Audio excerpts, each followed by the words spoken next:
तर माणसं कुठल्या लेवलच्या चुका करू शकतात ह्याचं एक आमच्या घरात उत्तम उदाहरण आहे.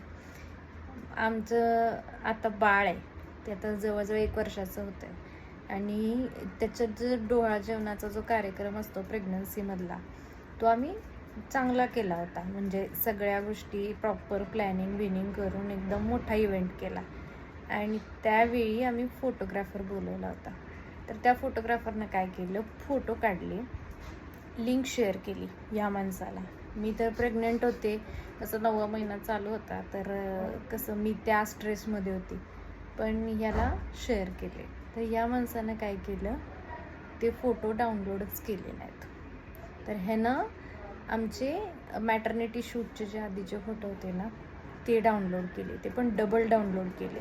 आणि फोटोग्राफरनं काय सांगितलं होतं की फोटो डाउनलोड करून घ्या, माझ्याकडे मेमरी फुल झाली, मी सगळं डिलीट करणार आहे. आणि त्या माणसानं पूर्ण सगळे त्याकडनं फोटो डिलीट करून टाकले. आणि त्यानंतर आमचं बाळ झालं, बाळाचं बारसं झालं.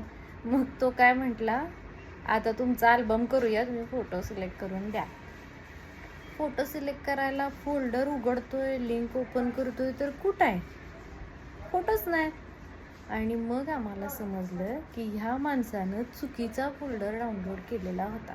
तर अशा पद्धतीनं जो कार्यक्रम आम्ही केला, त्याचा एकसुद्धा फोटो आमच्याकडं नाही आहे. म्हणजे एका बाईच्या आयुष्यातला एक मोठा जो इव्हेंट असतो, तो ह्या माणसानं आमच्या डिलीट करून टाकला. तर ह्या अशा घोडचूक केलेल्या माणसाचं करायचं काय. सॉरी.